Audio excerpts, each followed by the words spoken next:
Hey everyone, welcome back. I'm Winter, and this is another game of WinterStarcast. Thanks for chilling with me today. Today we have a game from the Korean server, the top server in Starcraft 2. This game was provided by State in one of his replay packs that he gives out to subscribers of his stream. State is a North American player who has moved to Korea to compete at the top of his game. And he is our Protoss player here today, both players under the barcodes for anonymity, which allows you to hide your identity. If so many players are barcodes, you can't tell if you're playing against the person you're about to face in a tournament or just some random guy on the ladder, and that's why you see these barcodes so often. But we have State opening up with his gateway. We're on Core Hall Carnage knockout in a ZVP. And one of the defining factors of Core Hall Carnage, it's actually technically an 8-player map. There are 8 potential spawning locations for the players. But it is restricted that the players can only spawn across from each other. So if you spawn here, you know your opponent is in one of these 3 locations, for example. So they have a good idea of where their opponents are. But there's a lot of interesting facets of Core Hall Carnage. First off, we have the rocks at the edge of each main base, which can be taken down to circumvent the front. At the front, we have these cooling towers. Once they are knocked down, now these are for each location on the map. Once these cooling towers are knocked down, they create 2 sets of rocks on either side. They both have connected HP as well. So you take down one, you automatically take down the other. But it creates rocks that block off your main, I guess, quadrant of the map. It blocks off these 3 bases. We'll have to see if either player decides to factor that into their strategy. But early on, we see State playing it pretty safe. One of the more common strategies, there are 2 different schools of thought from Zerg players on maps like this. There are a couple of them in the current map pool, by the way. One is to go for a super early pool, get your Zerglings before they can lock out their base by taking down these rocks. Or, at the same time, you can kind of flip that on its head, and we see what our Zerg player is doing here, going for 3 hatcheries before getting a pool, an incredible amount of economy. And he's going to be following it up with some gas, and he can take down the rocks and prevent any early adept harass or any early sort of pushes. Of course, a strong push is going to be able to knock right through the rocks, so he can't be too incredibly greedy.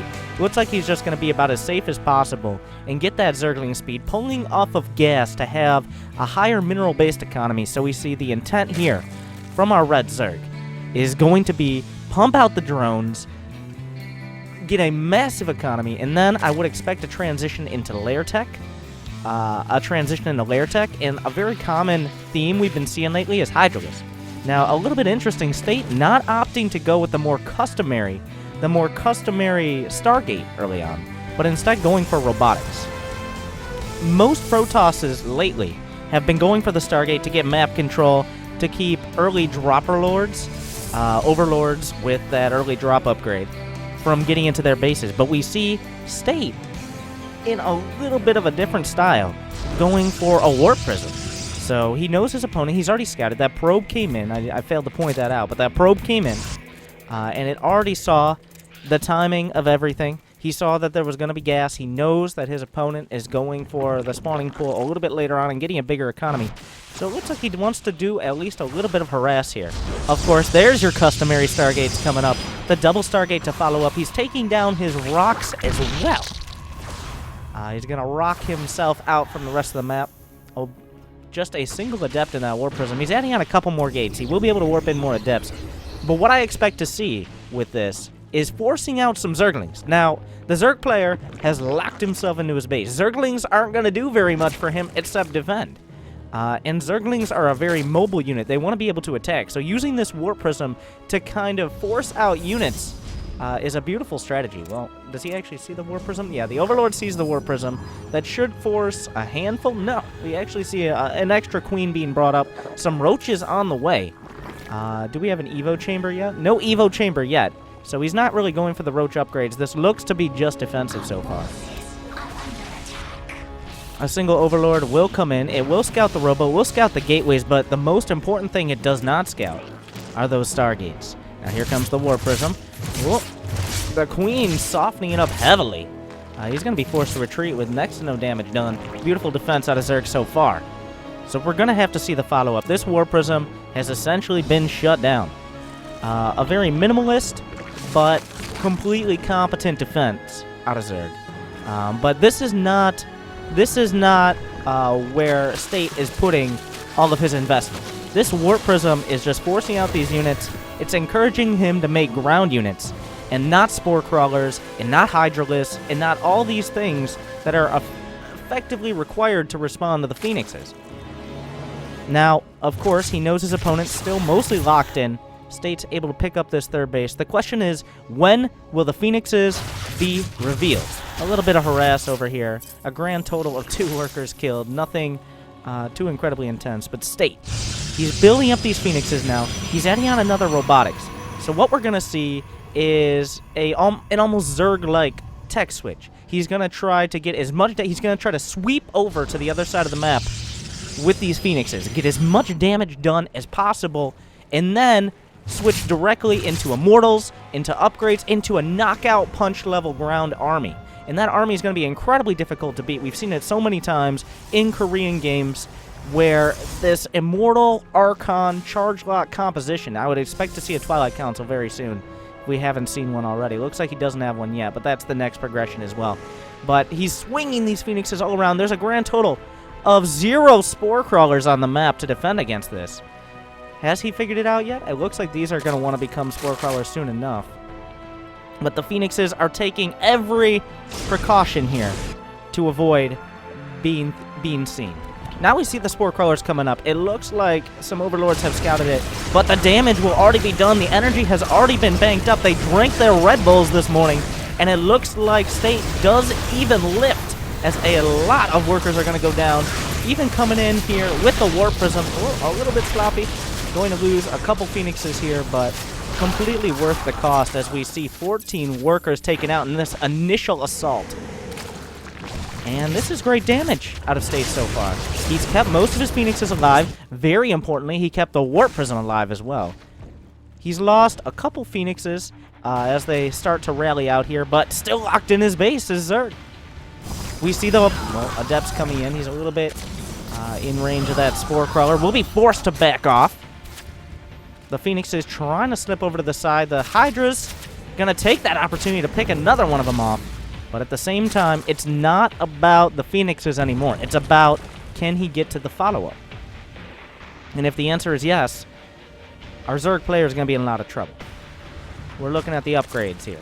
+1 is finished for these Hydralisks and these Zerglings. He hasn't taken down any of the rocks. He hasn't escaped from his own base. He's trapped in a prison of his own design. But he will take down these rocks. And will we see an all-out attack? We don't see a transition, and we don't see a 4th base. We don't see +2 upgrades. We don't see an infestation pit or a spire or all the things that would indicate that anything but an attack is happening. So right now, State must defend. He's building up that Immortal count, but he has almost nothing else. He doesn't have the buffer. He has the Phoenixes to try to distract these units, maybe get a pickoff or 2 at the back. He's going to be forced to back off.